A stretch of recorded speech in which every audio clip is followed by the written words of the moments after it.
Hello, I'm Jack Cooper, and I'd like to welcome you to Merseyside, especially to the River Mersey, which last week witnessed one of the most spectacular events we've ever had in the history of the city, the return of the tall ships. They were celebrating 500 years since America was discovered by Christopher Columbus. Behind me is the Liverpool skyline, and it was against that backdrop on the stage of the river here that we witnessed a marvelous event. I'd like you to come with me as we relive that event.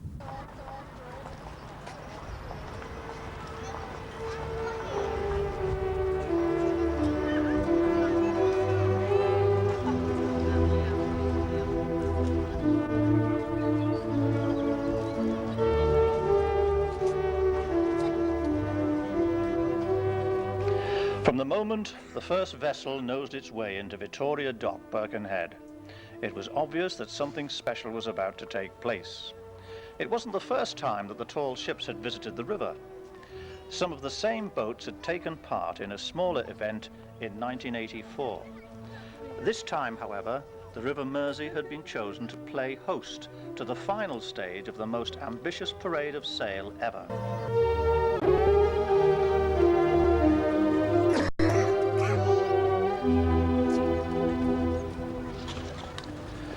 The idea of the tall ships, of course, was dreamed up in 1956 by a non-sailor, London solicitor Bernard Morgan.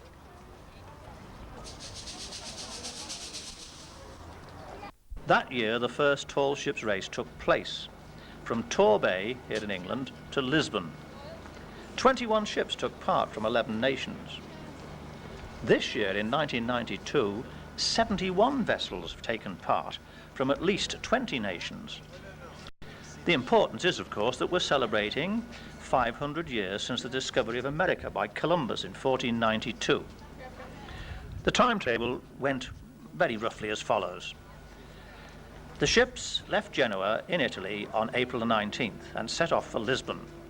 Now, this part of the voyage was called the feeder race, and the idea was to collect the ships together. Having reached Lisbon, there was a short sail then to Cadiz, where the main event started. On Sunday, May the 3rd, this 20th century armada set sail for San Juan, Puerto Rico, calling at the Canary Islands, where they stopped for a couple of days. They reached Puerto Rico on June the 10th and left on Sunday, June the 13th for New York, cruising in company. Now, perhaps I'd better explain that. Cruising in company means that they exchange crews from one ship to the other, and this was part of the whole object of the tall ships race, to encourage cooperation and goodwill between the nations taking part. They arrived at New York on July the 3rd, where they stayed to celebrate Independence Day. A further cruise in company followed when they left to go up to Boston, where they arrived on July the 11th. And on July the 16th, they left Boston on the final leg, the race to Europe.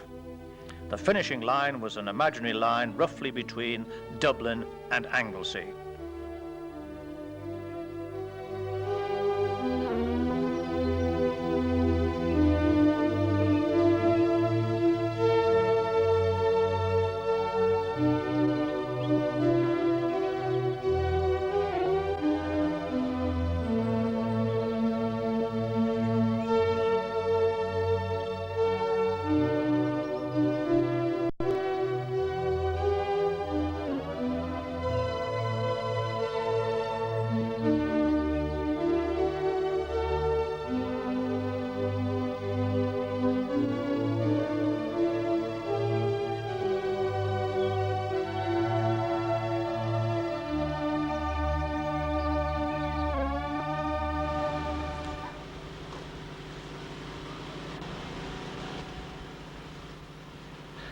The high point of pride for Merseyside was the knowledge that we were the only Northern European port to be chosen to stage the event.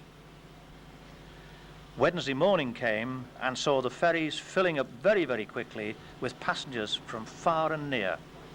Each passenger had a sail-away ticket, it was called, which entitled him or her to a ferry ride across the river with a commentary accompanying the trip, then a shuttle bus service to Victoria Dock, and then a return trip with a different commentary from the guide as they came back over the river.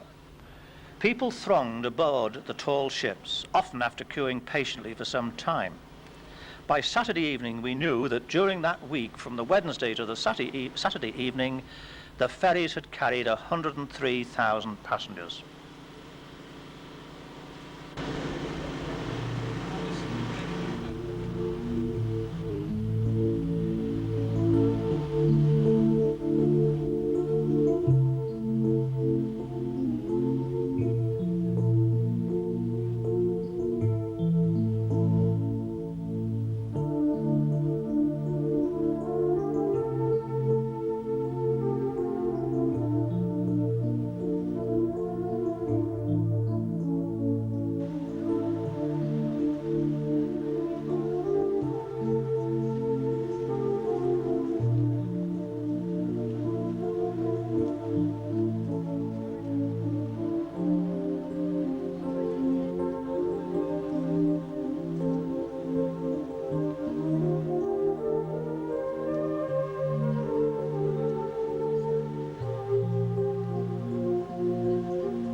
The people loved the tall ships, and the tall ships' crews loved the people.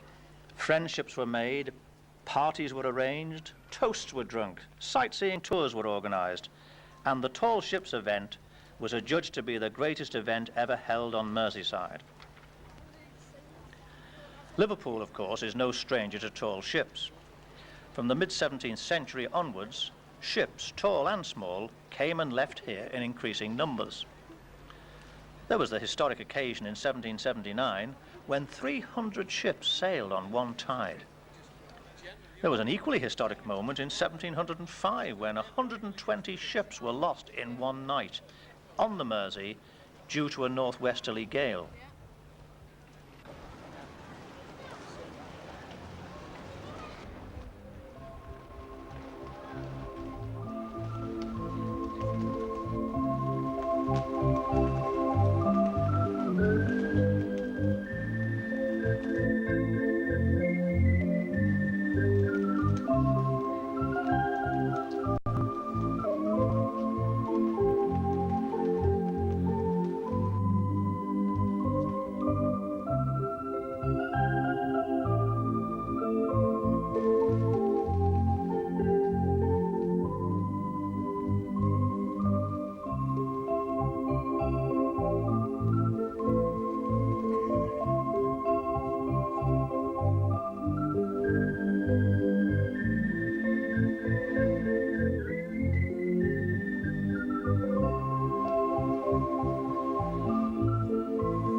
Life on those old sailing ships was indeed no picnic.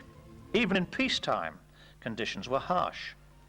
Climbing the masts in a rising storm to furl the sails, obeying the harsh discipline of the sea, where the captain could be judge, jury, and executioner, and often was. Trying to exist on the food. But just a minute, I've got a better idea. Let me introduce you to a friend of mine, Madge Parry, who, incidentally, is a mere 92 years young. Life on a sailing ship was a matter of some concern for her.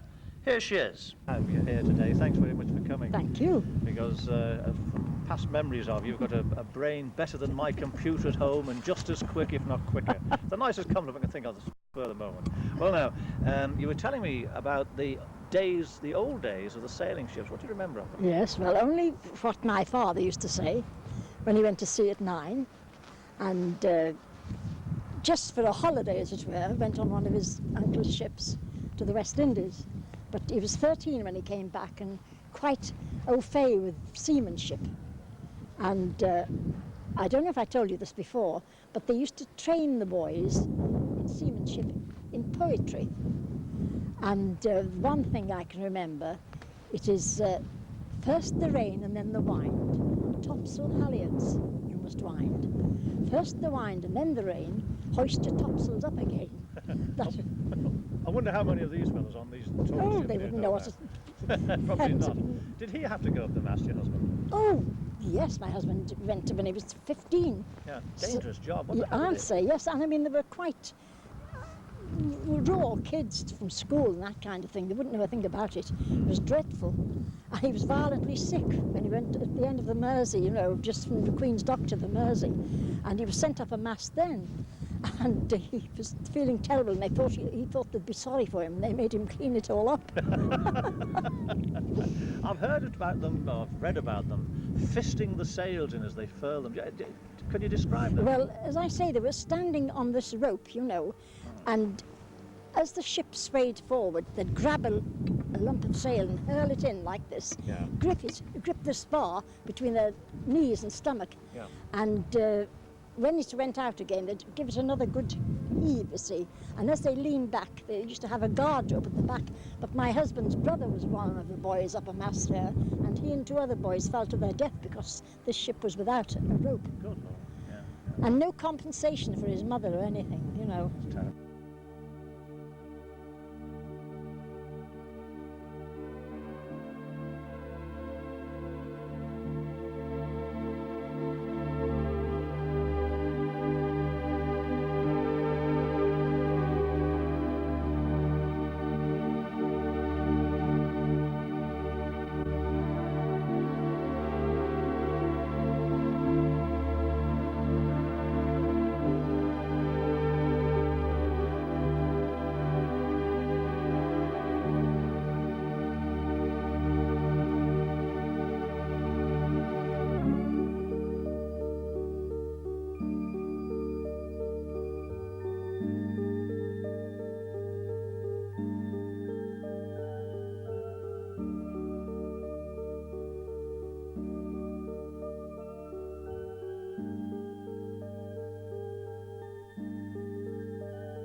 Hang on.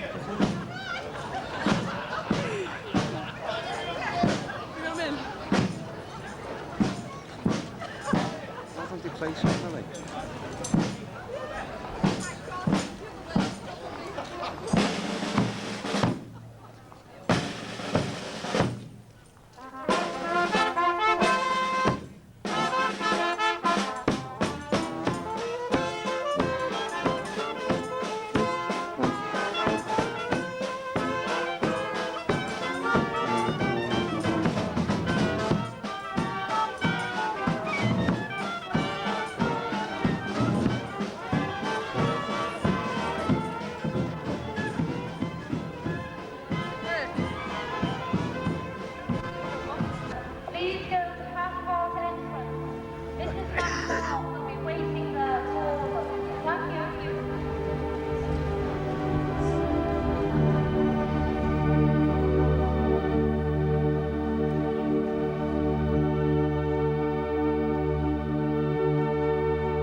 So everything's all ready. All the ships are here.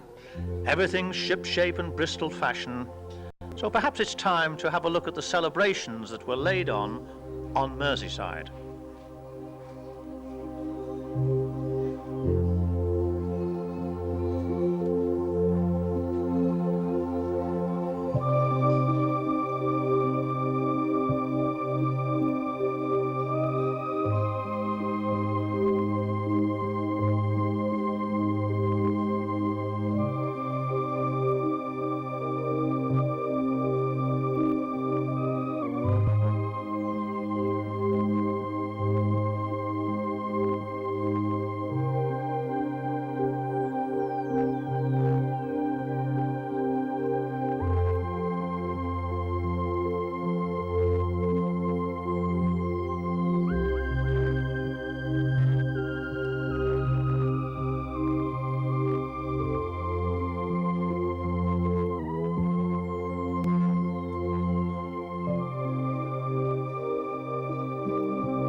It's 11 o'clock on Sunday morning, the 16th of August, 1992, and what a beautiful morning it is.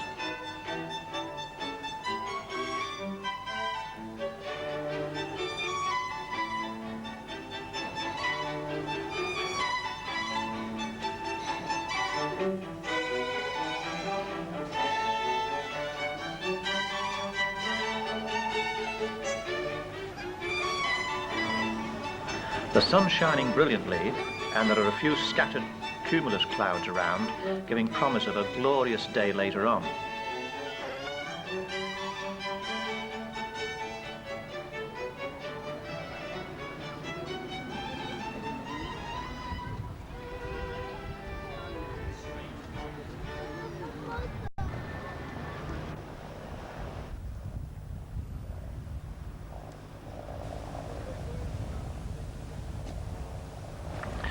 There's quite a breeze blowing straight upriver from Seaforth, which is where the River Mersey enters Liverpool Bay. I've got a feeling this breeze might give us some disappointment because the square riggers, the big ships with the square sails, they can't sail into wind, so maybe we're going to have some problems there.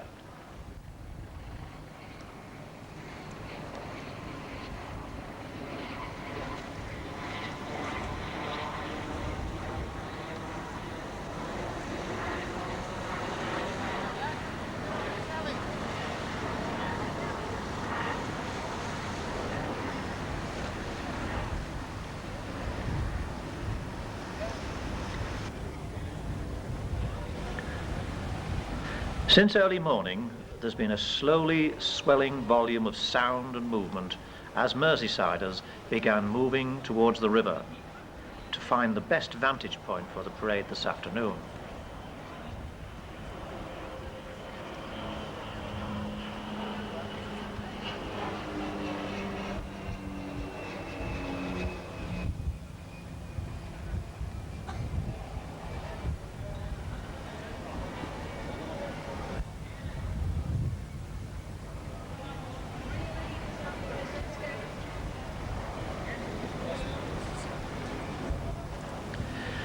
Just looking to my right now, Wallasey Promenade is already filling up with hundreds of Merseysiders who are determined to enjoy once again their beloved tall ships.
The starting gun has just been fired and already I can see the leading vessel. It's the Juan Sebastian de Elcano from Spain.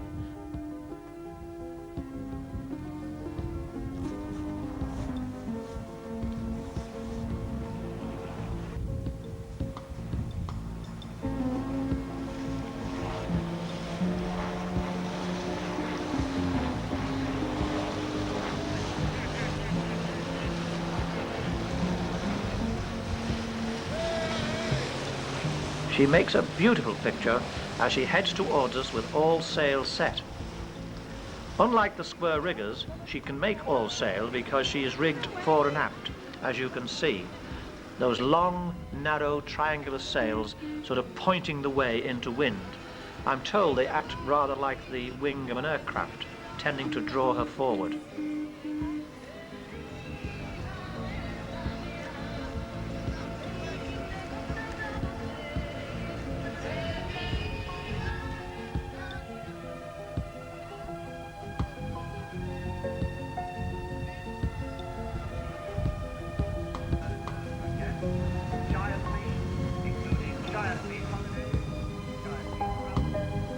If you look at her stern, you can just see the Spanish flag, which reminds us, of course, that she's been the flagship of King Juan Carlos and his Queen Sophia while they've been here in Liverpool.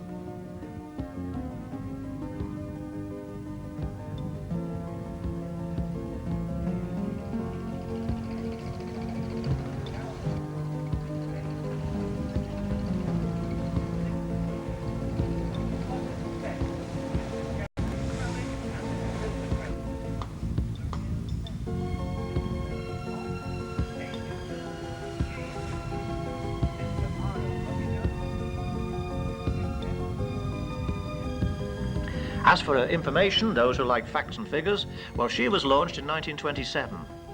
She's 94.1 metres long, which is over 280 feet, and is classed as a topsail schooner. Normally, she carries a complement of 163 crew.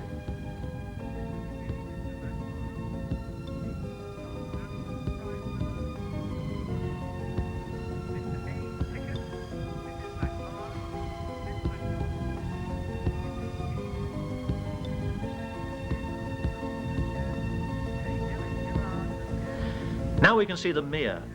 There she is, the third largest sailing ship in the world, and sister ship to the Dar Laśniejszy. I can barely say that, it's a Polish word, but anyway, I'll have to learn to say it for later on because she'll be sailing down here shortly. The Mere was launched in Gdansk in Poland in 1987. She's classed as a three-masted, full-rigged ship with 5 yards or crossbars on each mast. She carries 51 cadets, 83 trainees, and 64 crew.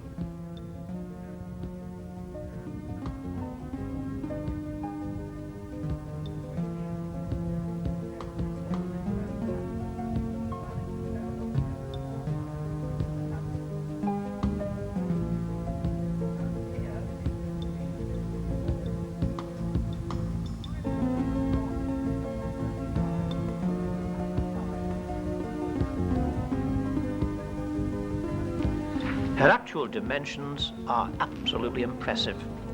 109.6 metres long, that's 364 feet, and 14 metres wide, 42 feet wide. That means her beam, her width.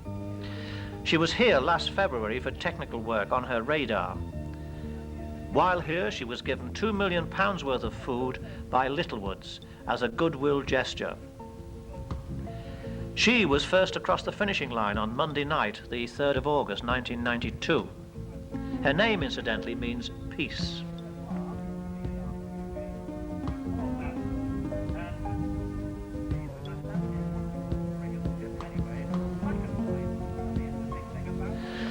There's a graceful white ship approaching now. Can you see her? With 3 masts. She's the Libertad from Argentina. Her blue, white and blue striped flag is flying at the stern. You can just see it. She holds the world record for crossing the Atlantic under sail. She crossed from Canada to the finishing line between Dublin and Liverpool in 8 days, 12 hours.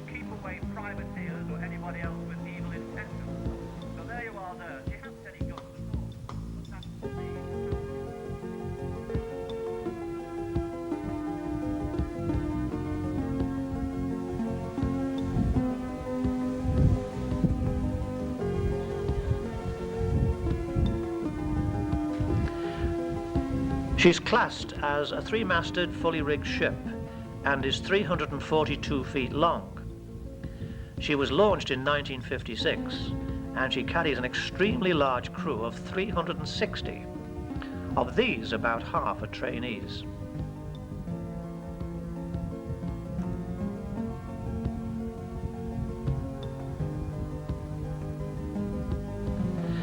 I was very lucky during the time she was in Victoria Dock, last Monday in fact, to be escorted round her by one of the cadets. He told me they were carrying a woman aboard, and when I looked rather puzzled about this, he led me forward to see the magnificent figurehead of a very well-endowed lady.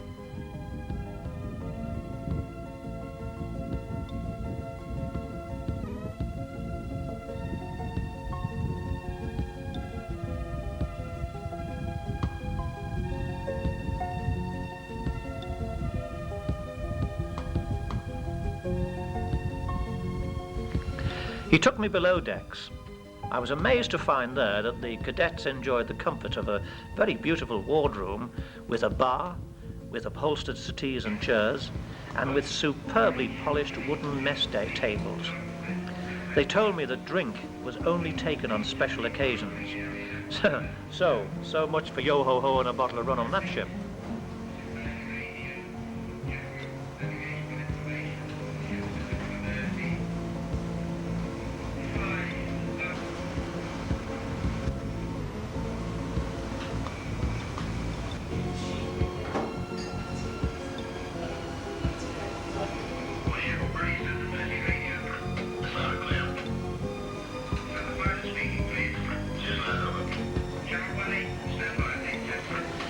As we left via a companionway door, my cadet guide showed me a bronze plaque listing the members of Libertad's crew that were lost in the Belgrano during the Falklands War.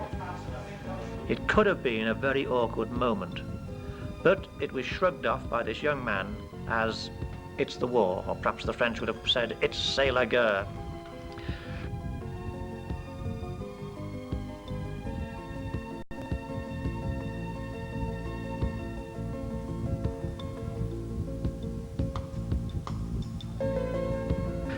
All the heavy or dangerous work on board, like furling sails, is undertaken by the crew, though the cadets themselves have done their share of this during their previous 4 years' training for their naval academy.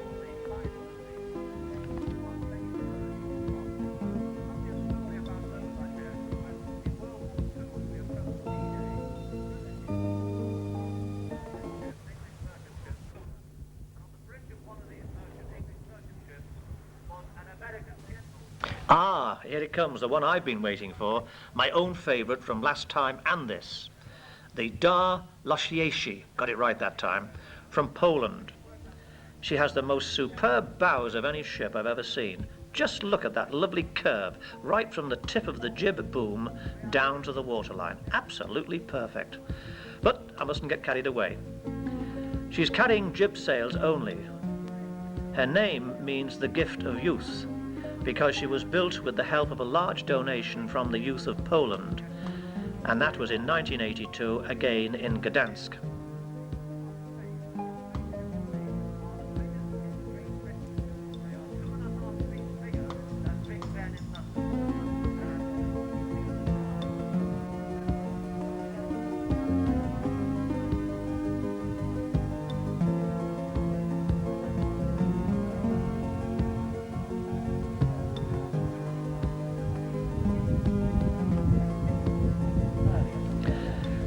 She is owned by the Polish Mercantile Marine Academy. She's a full-rigged ship, 260 feet long and 280 feet from the top of her mast to the waterline.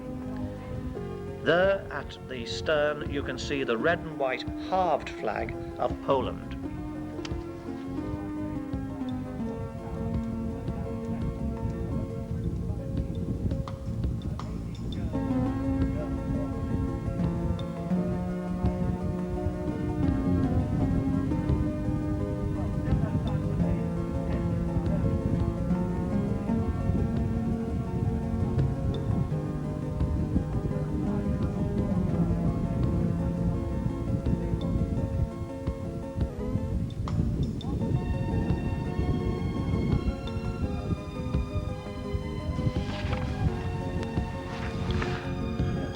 The two-masted ship passing us now with the rather patchy hull in 2 different shades of blue is the Frederick Chopin from Poland. Now they've had terrible trouble raising money for this voyage, and consequently it looks as though their paintwork has suffered.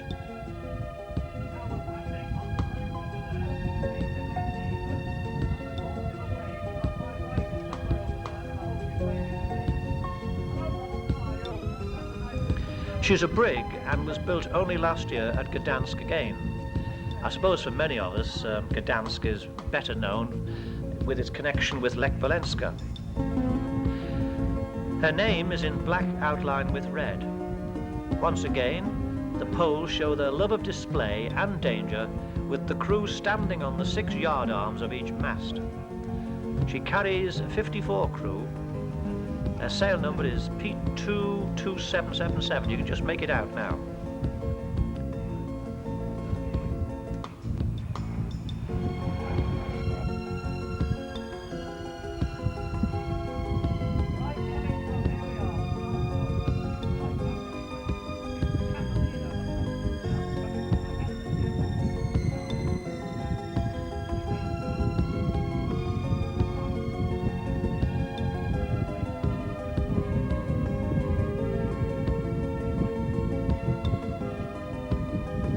Now here's one ship that nobody could mistake.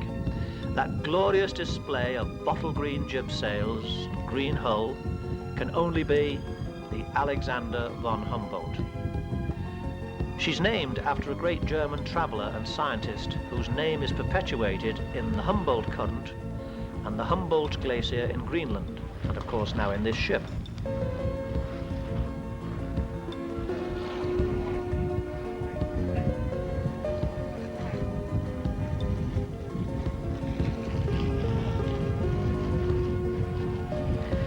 The ship was built in 1906. If you look closely, you can see she's steel-hulled, and would you believe she started life as a lightship in the Bremerhaven area. It wasn't until 1966 that she was designated a bark. She's 62.55 meters long with a beam of 10.50 meters. Her mast height is 35 meters. Her green hull and sails are very distinctive indeed, and she makes a delightful contrast amidst all the white-hulled and white-sailed vessels. Sadly, she was forced to retire from the Boston-Liverpool race because she was becalmed off Nova Scotia, thanks to fog and to icebergs.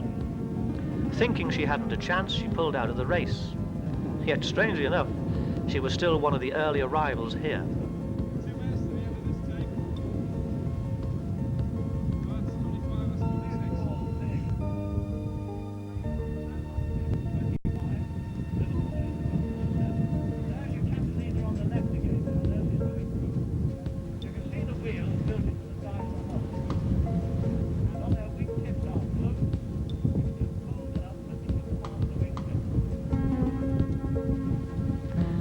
Just ahead of the Humboldt is, you can see if you look closely, a modern German racing cutter called the Stortebeker. She carries a crew of 7 under the youngest captain in the whole parade, a good friend I made, and believe it or not, he's called Mr. Christian. She's beautifully fitted inside with bunks shaped to the contours of the hull. She carries full radio equipment in a very tiny radio cabin, and her main saloon has been expertly fitted with wooden lockers and chart shelves.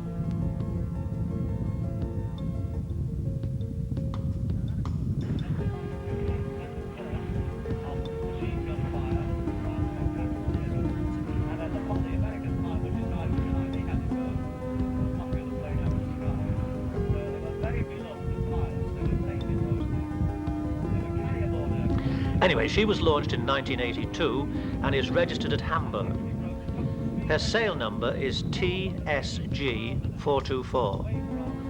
The interesting thing about the crew is that apart from the 3 main officers, which includes Mr. Christian, the captain, the remaining crew and crews were changed on each leg of the voyage, with a fresh crew being flown out from Hamburg. This was made necessary because, of course, it was very difficult for men to get time off work for the whole regatta. They could only get enough time off for one leg of the voyage. And this problem, of course, is shared by the other tall ships.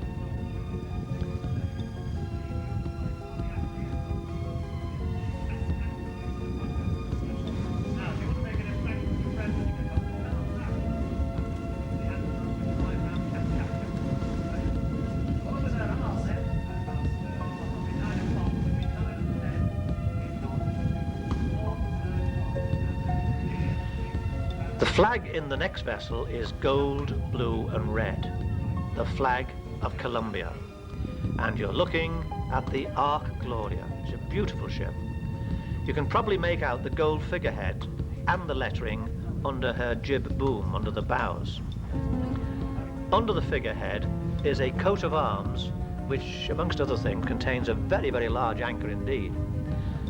She's another 3-master, a full-rig ship, and is steel built. She's 76 meters long and 15.4 meters wide.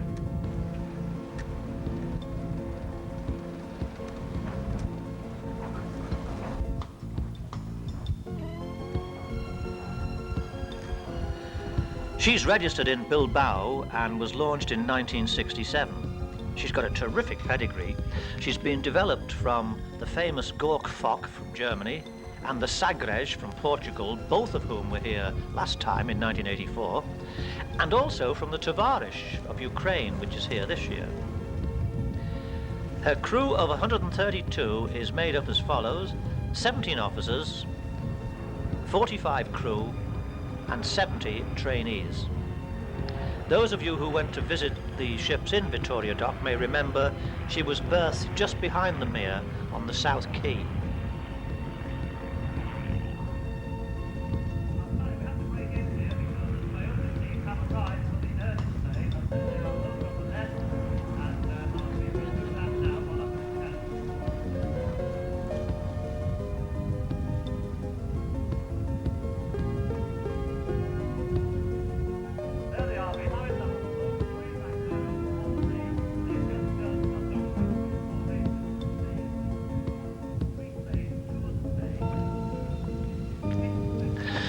The vessels are coming up a little faster now, and they're bunching together.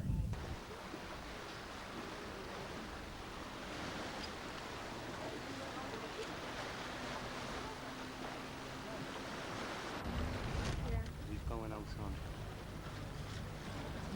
Got the fibre across the large buildings. Got it right in the middle of it. When you get to the country,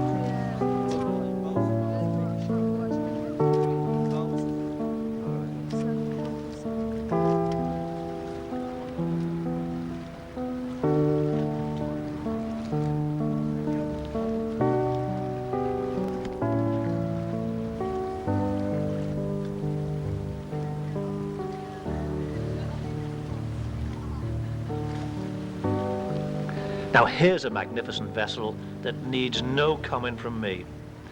The famous bark, the Krusenstern, originally from Russia, but now of course it's CIS, isn't it? At 317 feet, she is big, there's no doubt about that. Her most distinctive feature is the black and white decoration on her side. Now from a distance, those black squares look as though she's carrying guns, and this was the deliberate intent of her owners. It was a trick used by many merchantmen in days gone by, in the days of the tall ships. It helped to keep the wolves away, that is, the privateers and the pirates. Any other ship seeing from a distance those black squares would think she was well armed, and so they'd give her a wide berth. Her crew averages 232. She ran into trouble in the United States because of lack of funds for food and ropes. The Americans, good-hearted as always, helped them out, and she was able to continue her voyage over here. This, of course, is her third visit to Liverpool. She was here in 1984, she was here again in 1989, and of course she's with us today.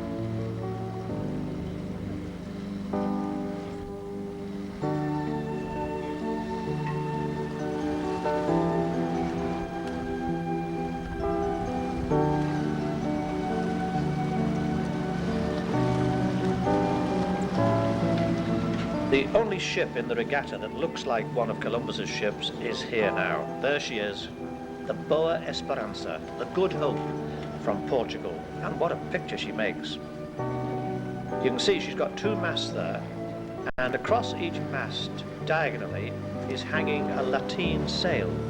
Now that's a triangular sail, which, if you ever go to the River Nile, you'll see plenty of them down there on the Arab dhows that go up the River Nile.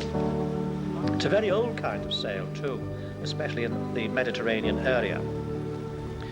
She is a wooden ship over 78 feet long, that's 26.5 meters, and she was launched in 1990. She carries a crew of 22, including 6 female members.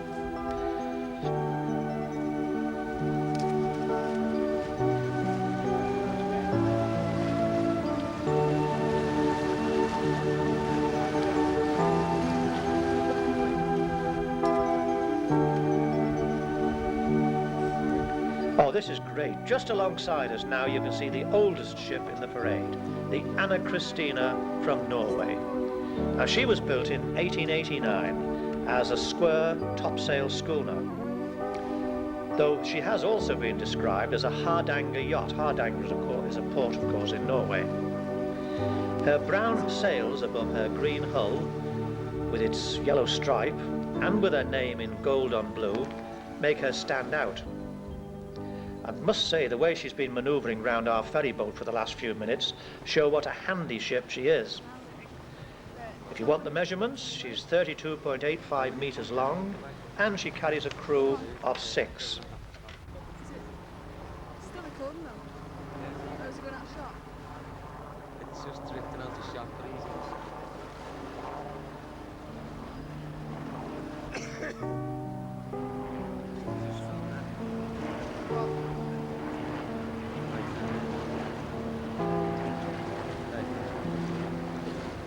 Yeah.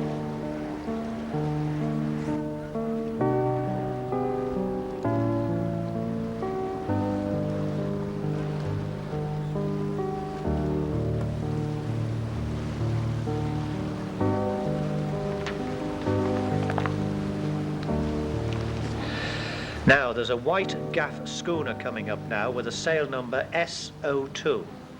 Lovely looking ship. All these white ships look beautiful, especially as most of them have been repainted while they were in dock over here. She's the Falcon, F-A-L-K-E-N, which means falcon at the bird, from the Swedish Royal Navy. She was launched in 1947, had a different name then, the Waskan de Eel, and I don't know what that means, but it has something about islands anyway. Now, she undertook many expeditions to the South Seas, and she's sister ship to the Gladan, which at the present time is not here, but is racing in the Baltic.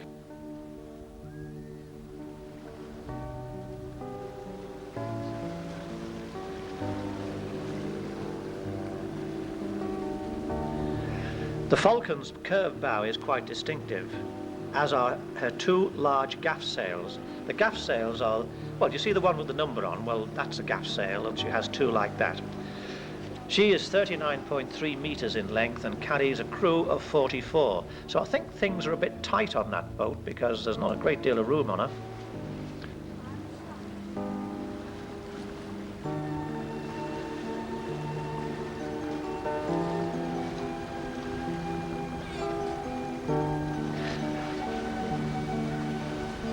The white square rigger coming up now is the Danmark, or Denmark if you wish, one of the 2 Danish square riggers. The other one, of course, is the George Stag. They are used for training Danish Merchant Navy cadets. She was built in 1932 and carries a complement of 9 officers, 10 crew and 8 cadets. She is, 244 feet long according to my little booklet here.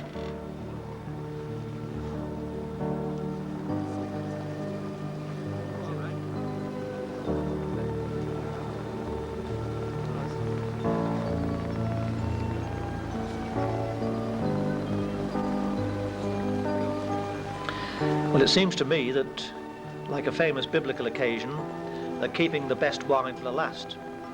For here comes the world's tallest sailing ship, the mighty Sedov, which of course is registered, well, it used to be Russia, it's now CIS, isn't it? Her masts tower a staggering 415 feet above the waterline. She's an awesome sight.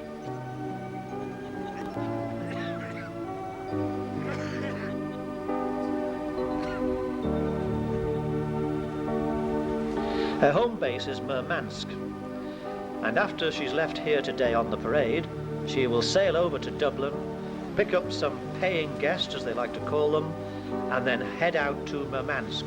And she, by the way, will be following the famous wartime convoy route. If you want her length, 419 feet. Tremendous. She's carrying a crew of 193. When she was built as a Cape Horn clipper, and she was named after a famous Russian.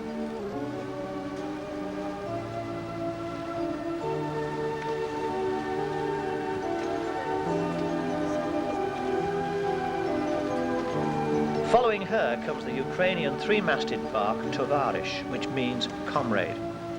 She has black lettering and black scrollwork under her jib boom. You can just see it from here.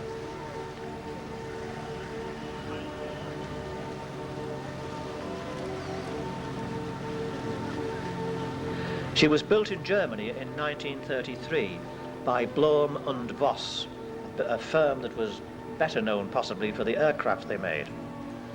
Towards the end of the war, she was scuttled at Stralsund in 1945 to prevent her capture by the Allies. She was raised 3 years later by a Romanian salvage vessel, and incidentally, she was the first Gork Fock. They changed her name later on.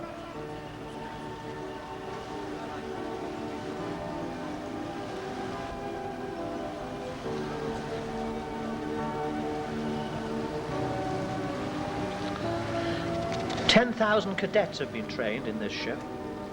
They pay £350 per head for a 10-day sail with meals, of course. Normally she carries 190 crew, including the cadets. She's, 267 feet long and 1,811 tons in weight, or tonnage if you prefer it. She has an engine made by Skoda, and this Skoda engine, a 550 horsepower job, can push her along at anything from 9 to 12 knots.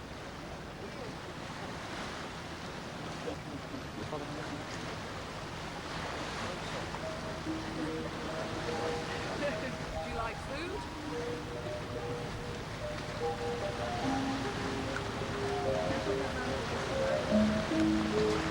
Once again. The ship we're looking at now is the Polish Stasel schooner, the Shawisza Czarny. I think I got it right that time. In Polish, that means the Black Knight. This was a very famous character in Polish history, rather like our Black Prince here in England. She's much smaller, of course, than the previous ship. She's known better as a wishbone schooner. Now, if you want to know why, look towards the top of the masts, and up there you'll see twin booms curved, rather like one of these windsurfers. You know, the boom on a windsurfer. So that's why she gets the name.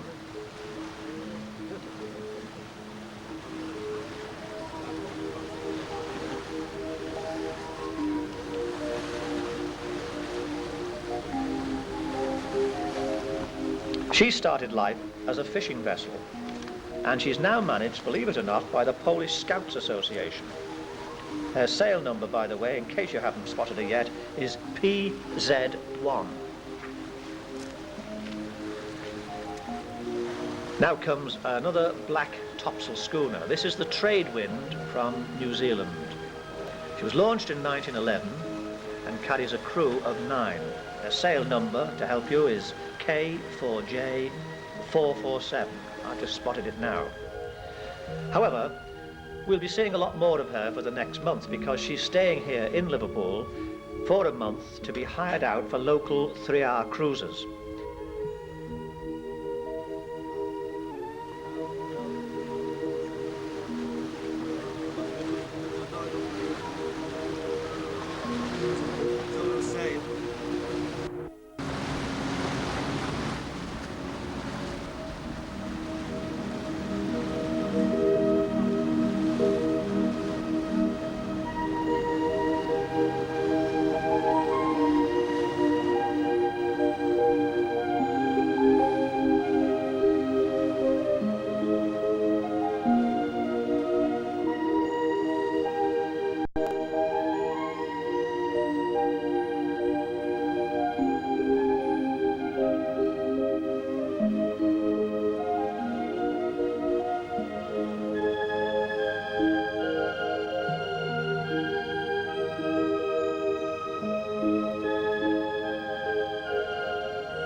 Well, that's it.